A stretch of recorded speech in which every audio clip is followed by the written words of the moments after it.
Welcome back to Two Sisters and a TV, the classic TV podcast, where we remember and talk about all things and everything classic TV. Today, we want to take a look back at Tony Dow, as we fondly remember him and the character that he made so iconic and unforgettable, Wally Cleaver. Now, Leave It To Beaver, of course, a staple in many of our TV watching in many of our homes down through the years. I mean, that was definitely must-see TV. Now, Leave It To Beaver originally made its debut on CBS in 1957. It switched networks. It ended up over on ABC, and it remained there until it ended in 1963. It was actually the very first TV show to have a series finale. Reportedly, Jerry Mathers wanted to be a normal, typical kid, kind of was tired of the grind of a weekly series after 6 years, so the show came to an end. And the last episode had this retrospective flashback episode of the Cleavers looking through old photos, and really good episode, a great way to wrap up that show after 6 successful seasons. Anyway, I just wanted to get kind of personal for a minute. Of course, Leave It To Beaver, definitely very popular amongst, those who grew up in the 50s and the 60s. They remember watching it in its original run. Very, very dear friend of mine told me just last night that Leave It To Beaver came on Saturday nights. I never knew what night it came on during its original run, but he said he remembered watching it on Saturday nights.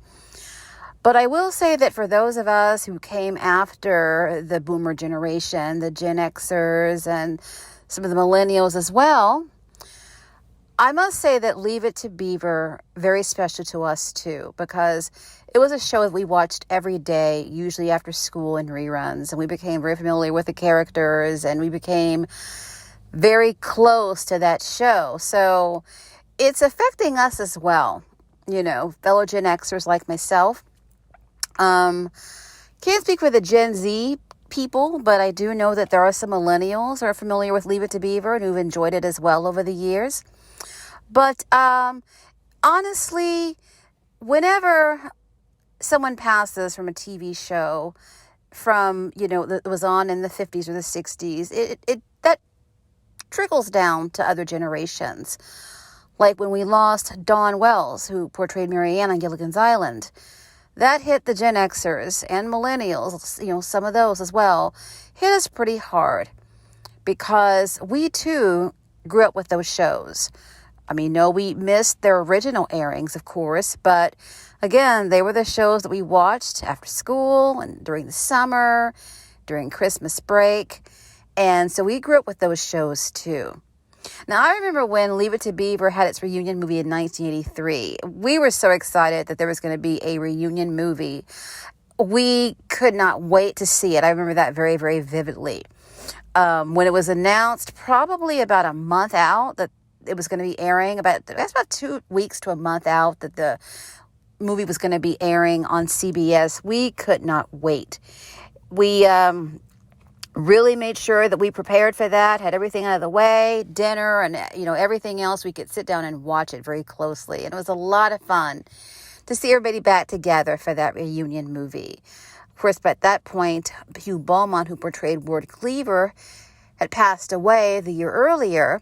But everybody else was back for the reunion movie. I mean, most of the original cast was back. I don't remember if Whitey was back or Gilbert. But I do remember most of the cast did return. And the ratings were so high that they decided to turn it into kind of one of the early reboots. They decided to turn it into the new Leave It To Beaver. It aired on Disney for about 4 years, I believe. I can't remember the exact years that it ran because we didn't have Disney. We didn't get cable until 1990. And by that point, the show was off. We didn't start watching it until the 90s when it was being shown in syndication. That's when we got to see the new Leave It To Beaver. But it was fun to see Wally and the Beav as parents and as adults and to get to see their lives from that perspective. I remember that both in the movie and in the new Leave It To Beaver, Beaver was divorced. I think his wife's name was Kim. And he had 2 boys and they moved in with June. Of course, Wally married Mary Ellen Rogers, whom he always talked about on the original show, and they had 2 kids as well. Interestingly enough, when the movie ended, in the movie, Wally and Mary Ellen were having trouble conceiving a child. But by the end of the movie, they had a baby, and he was a boy, and they named him Ward after, of course, Ward Cleaver. But when the new Leave It To Beaver took to the airwaves, they changed the gender. They switched that around, and they had a daughter named Kelly. I think I remember reading at the time or years later that, there were already 2 boys amongst the grandkids, and they wanted to bring a granddaughter into the mix, which made sense. But the new Leave It To Beaver, not a bad show. It's funny, though, because I remember asking a lot of people my age, because we were all watching it, I remember asking a lot of people around my age which did they like better, the original show or, the new Leave It To Beaver. And almost everybody said they liked the original show better when, the Beav and Wally were kids. And yet Eddie Haskell and Larry Mandello and, everyone liked the original show better. But Leave It To Beaver, again, very, very beloved in my family, our family. The last time I watched an episode was about a year ago. I was getting it really early for work during that time. And it comes on MeTV in the mornings, I think at like 8 a.m. Eastern time. They show, I believe, 2 episodes. And I would watch Leave It To Beaver, and then I would leave for work. And sure enough, it was just as funny as always. I hadn't seen it in a really long time, but it was just as funny and just as hilarious as it had always been. It was so much fun to see again. And of course, something about Wally, especially as he got older, well, actually throughout the entire run of the show, to be honest. But for me, when he got even older, Wally was always saying funny stuff. Just the way that he would talk about the Beav and talk about Eddie Haskell and just talk about life. He had a humor that was effortless without even trying to be funny. He just would say things, and the way he would deliver a line was absolutely hysterical. And I found myself laughing at Wally more than anybody when I was watching it last year. My MeTV has been interrupted, hopefully temporarily, when their transmitters went out, and the city that I am in, MeTV's reception has been affected. So hopefully they'll get that resolved, because I do miss watching it. But of course, I think episodes are available on YouTube, and I think the entire series might be available on DVD. But if you do have access to MeTV, you can check it out over there as well. But, of course, we heard a day early that Tony Dow had passed away. Very sad to hear that. And then we found out that no, he had not passed yet, that he, however, was near death, unfortunately, that he was at home with his son and daughter-in-law, and they were by his side, and he was in hospice care. And then, of course, we found out that he passed the very next day, which was yesterday. Very saddened to hear about his passing. Actually, Wally Cleaver, one of my sister's first crushes. She was 3 years old, and we were watching Leave It To Beaver every day. Again, after school, I'd come in, I'd turn it on, and, she was watching it as well. And she really developed this big crush on Wally. But, we just, of course, could not fail to have an episode paying homage to Tony Dow, because the character of Wally Cleaver, the show, of course, was called Leave It To Beaver.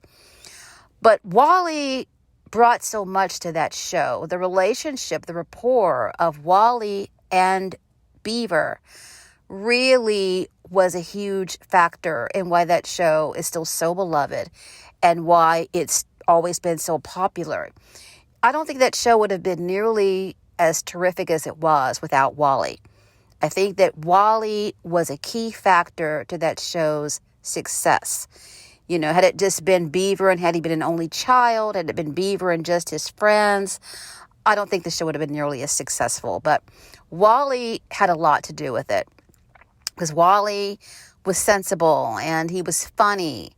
And, he and the Beav, they had their times when they didn't get along like all siblings do, and they had their arguments. But, they always came back together. And, they got into a lot of crazy adventures, both together and separately. So, yeah, you definitely, have to remember the fact that Tony Dow brought a lot to Leave It To Beaver. Now, in later years, he ended up becoming a sculptor, I found out not too long ago. That was one of his passions, was, being a sculptor. And of course, he and Dre Mathers remained very close. They were in each other's lives. They began working together as kids in the late 50s, and they never left each other's lives. They always stayed in touch, always stayed good friends. If you have access to Facebook, you can check out Dre Mathers' post honoring Tony Dow. But I'm pretty sure that MeTV is going to have some kind of tribute to Leave It To Beaver, to Tony Dow. So, stay tuned for that. I'm sure it'll probably be airing sometime either this week or certainly by next week. They always do that. Whenever a beloved TV celebrity passes, they always pay homage to them on MeTV, particularly if their programming is being shown on their station. So stay tuned for that. But, Leave It To Beaver, again, a lot of fun to watch. The theme song itself, iconic. Of course, the theme song changed in the last season. It got more upbeat, more jazzier, rather. It really sounded like 1962, 1963, that last season. It really fit the times very, very well. But theme song, of course, just iconic as the show. I think almost all of the original cast has passed on at this point. I believe Gilbert is still with us, and I think Richard and Larry Mandello, as far as I know, and of course, Jerry Mathers. But I think everyone else is, they've all passed on. There is one thing I was wondering, though. Whatever happened to Tui? Wally's close friend in the early seasons, like in season 1 and season 2? The boy who wore the glasses? Whatever happened to him? I had to look him up because I thought he was funny. I liked him. But, Leave It To Beaver, like I said, very special. One of my favorites to watch. Still as funny and timeless as it was the first time I ever saw it, which is probably in the late 70s. That's when I discovered a lot of these TV shows from the 50s and 60s was in the late 70s, like 1978, 1979. That's when they were all coming on in syndication after school and on the weekends. That's when I discovered all of them. And I still love watching them, just as much now as I did, back then. But Tony Dow, thank you. You were wonderful on Leave It To Beaver. You were wonderful as Wally Cleaver, and you touched so many of our lives with that character, so many of our lives with that character. And you will be very deeply missed, and you will not be forgotten. So my thoughts are with his wife, Lauren, his son, Christopher, and his daughter-in-law, Jerry Mathers, and everyone else whose life that he touched, whether you knew him personally, or whether you knew him only via television and knew him from afar. So thank you, sir, and you rest easy. And that will wrap up this episode of Two Sisters in TV, this tribute to Tony Dow. And we'll be back with a brand new episode in about a week or so. And until that time, thank you for listening. Thank you for always joining us. Don't forget to subscribe to our YouTube channel and to subscribe to and follow our podcast. We thank you for your support as always. Thank you for listening. And until next time, we'll see you all then.